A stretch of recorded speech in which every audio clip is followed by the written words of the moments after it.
This channel does not promote any violent, harmful, or illegal activities. All content provided by this channel is meant for an educational purpose only. শুরুতেই যে খবরে নজর রাখবো, বালি মাফিয়াদের বিরুদ্ধে অভিযানে গিয়ে আক্রান্ত সরকারি আধিকারিকরা। দক্ষিণ দিনাজপুরের গঙ্গারামপুরের পশ্চিম হালদার পাড়ায় এই ঘটনা ঘটে। বেশ কিছুদিন ধরেই পুনর্ভবা নদীর বানগড় ও নারায়ণপুর এলাকা থেকে দেদার বালি পাচার চলছিল। খবর পেয়ে তৎপর প্রশাসন। দুদিন আগে বানগড় থেকে 3টে ট্রাক্টর ও 2টি মোটরবাইক আটক করে গঙ্গারামপুর থানার পুলিশ। শনিবার এলাকায় অভিযান চালান ভূমি ও ভূমি রাজস্ব দপ্তরের আধিকারিকরা। অভিযোগ, সরকারি আধিকারিকদের বাধা দেয় দুষ্কৃতীরা, তাদের মোবাইলও কেড়ে নেওয়া হয়। কোনো রকমে প্রাণে বাঁচেন সরকারি অফিসাররা। ঘটনায় গঙ্গারামপুর থানায় লিখিত অভিযোগ দায়ের করেছেন আক্রান্ত অফিসাররা। তদন্ত শুরু করেছে পুলিশ। ঘটনায় তুঙ্গে রাজনৈতিক চাপানোতর। এখানে দেখি যে আমরা একটা ইলিগাল স্টক, হিউজ পরিমাণে স্টক, এবং সেখানে গাড়ি দাঁড় করানো রয়েছে এবং পুরো কাঁচা বালি যেখান থেকে জল পড়ছে। তো আমরা সেটাকে নিয়ে আসার জন্য চেষ্টা করি।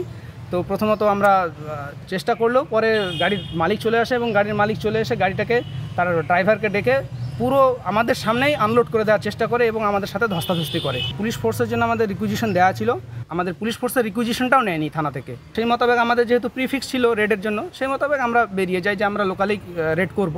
আমি ভিডিও করছিলাম, ওরা বলছে না না এখানে ভিডিও করা যাবে না, এই ছেলেটা মোবাইল কারে নাও, একে কেন ভিডিও করছে, মানে আমাকে আলাদাভাবে টানি নিয়ে মনে হয় মানে কলার চিপে ধরে ইয়ে করে মোবাইল নিয়ে চলে যাচ্ছে।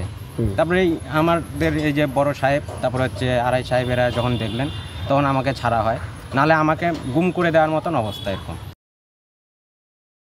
আমরা এই ঘটনার ধিক্কার জানাই এবং এর নেপথ্যে কারা আছে অবিলম্বে প্রশাসনের কাছে আমাদেরও অভিযোগ, আপনারা তদন্ত করুন এবং দোষীদের যদি আপনারা কোনো ব্যবস্থা নিতে না পারেন তাহলে আমরা এই গঙ্গারামপুরে বৃহত্তর আন্দোলন গড়ে তুলব। না, ওগুলো তৃণমূলের কোনো লোকজন নাই, আইন আইনের ভাবে চলবে। যদি অন্যায় করে থাকে বিএলও অফিসার গায়ে হাত দিয়ে, তাহলে ওনারা কমপ্লেন করুক, পুলিশ জাস্টিফাইড অ্যাকশন নিয়ে নেবে।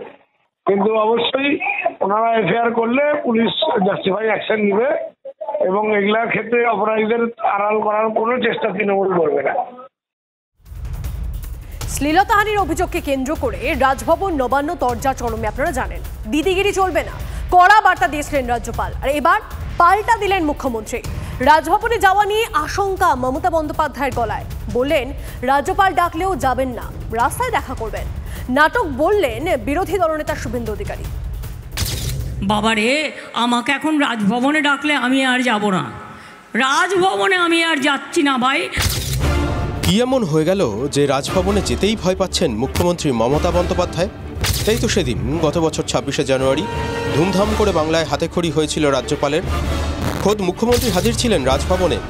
মাঝের 470 দিনে গঙ্গা দিয়ে যত গ্যালন জল বয়েছে তারই সমান অনুপাতে দূরত্ব বেড়েছে রাজভবন আর নবান্নের। সাম্প্রতিকতম বাকযুদ্ধের গোড়াপত্তন 2রা মে।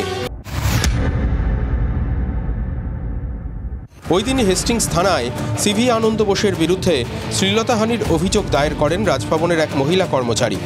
অভিযোগপত্র হাতে রে রে করে ওঠে তৃণমূল। শুধু শশী পাঁজা বা চন্দ্রিমা ভট্টাচার্য নন, নির্বাচনী সভা থেকে আক্রমণ শানান স্বয়ং মুখ্যমন্ত্রী।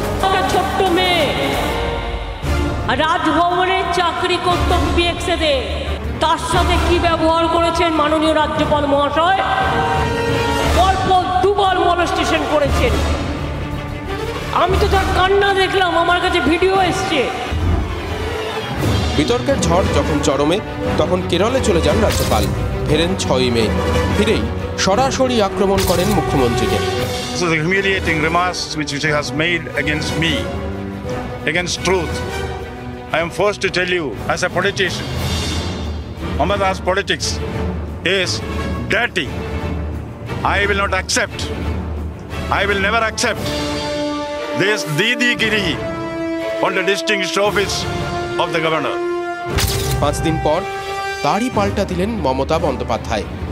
তুললেন রাজ্যপালের পদত্যাগের দাবিও। বলছে দিদিগিরি নেই চলেগা। আমি বলি ও তো সচ है, दादागिरी नहीं चलेगा, दीदीगिरी नहीं चलेगा, लेकिन राज्यपाल पहले आपको तो पदत्याग करना चाहिए। Who are you to torture the women? হুগলির চুচুড়ায় রচনা বন্দ্যোপাধ্যায়ের হয়ে প্রচারে গিয়েছিলেন মুখ্যমন্ত্রী। প্রচারের রচনায় একটা বড় অনুচ্ছেদ রাজ্যপালের জন্যই বরাদ্দ করেছিলেন মমতা বন্দ্যোপাধ্যায়। কীর্তির পর কীর্তি, কেলেঙ্কারির পর কেলেঙ্কারি। বৃহস্পতিবার 1 ঘন্টা 33 মিনিটের ফুটেজ দেখিয়েছে রাজভবন। মুখ্যমন্ত্রী বলছেন, কালকে নাকি প্রেসকে ডেকেছিল আপনাদের, এডিট করে কিছু ভিডিও দেখিয়েছে, পুরোটা দেখিয়েছে। সিসি ক্যামেরার ফুটেজের পাল্টা পেন ড্রাইভ, বিতর্কে ইন্ধন জুগিয়ে মুখর মুখ্যমন্ত্রী।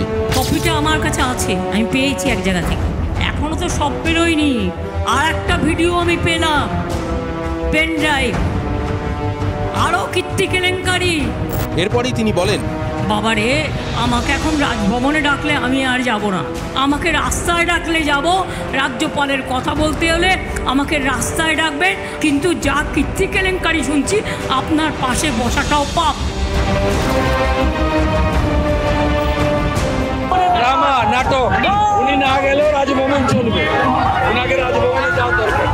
উনি রামপুরহাটের বক্তুইতে যান, যাদের পুড়িয়ে মেরেছেন, হাসখালিতে যান,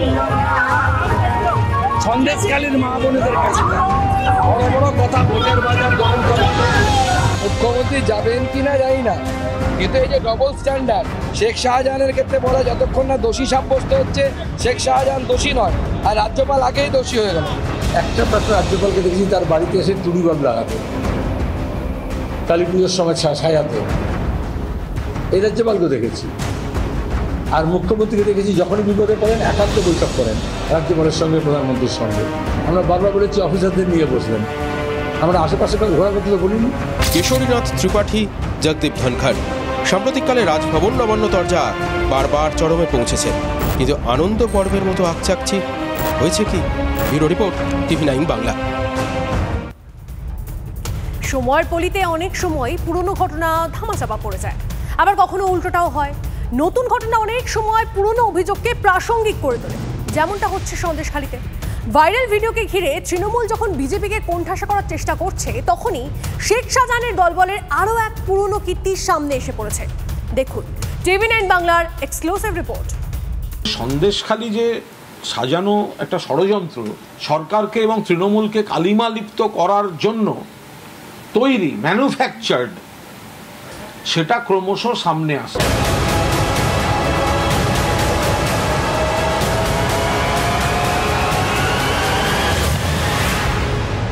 সন্দেশখালীতে কিছুই হয়নি, সবটাই বিজেপির ষড়যন্ত্র।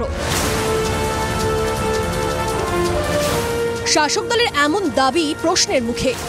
গরিব গুরব গ্রামবাসীরা তো দূরের কথা, শাহজাহান বাহিনীর ঠ্যাঙারে বাহিনীর হাতে রেহাই পাননি প্রশাসনিক কর্তারাও। সালটা ছিল 2019। শেখ শাহজাহান শিবু হাজরাদের কোটি কোটি টাকার দুর্নীতির পথে বাধা হয়ে দাঁড়ানোয় বেধড়ক মার খেতে হয়েছিল সন্দেশখালীর তখনকার বিডিওকে।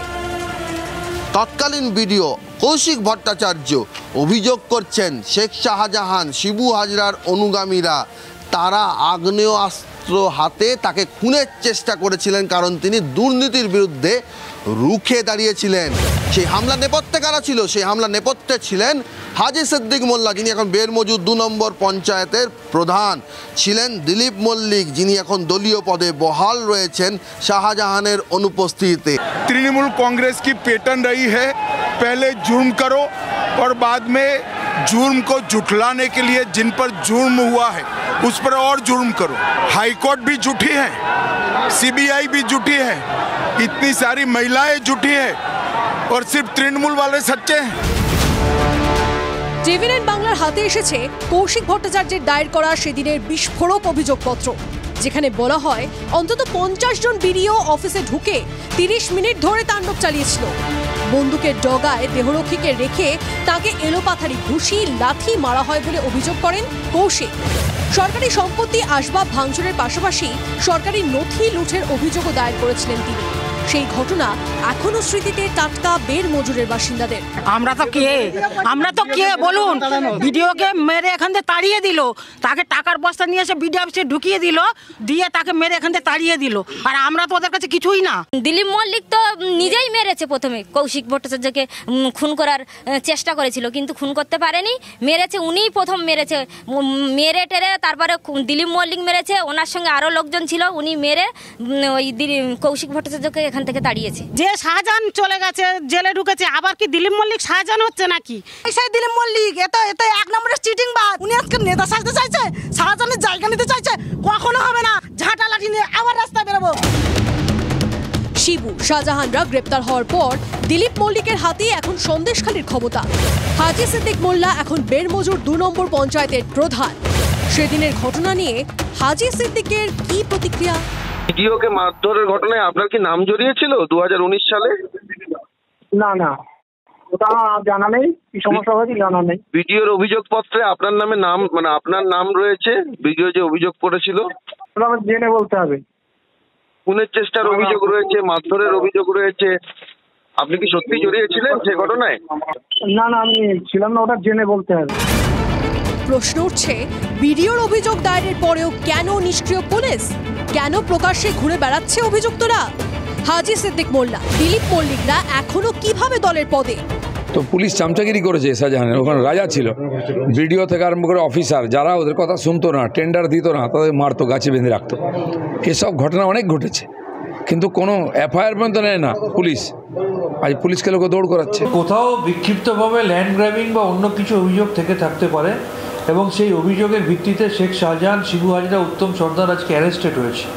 কিন্তু যেভাবে সাজিয়ে নারী নির্যাতন এবং ধর্ষণের মিথ্যা মামলা করা হয়েছিল, সেটার জন্য বাংলার মা বোনেরা তীব্র প্রতিবাদ। সরকারি আধিকারিক ভারতীয় দণ্ডবিধির 16টি ধারায় অভিযোগ করেও যারা অভিযুক্ত তারা দলীয় পদে বহাল থাকেন, সেখানে সন্দেশখালীতে কিছুই ঘটেনি, এই বক্তব্য কিভাবে প্রতিষ্ঠিত হয়?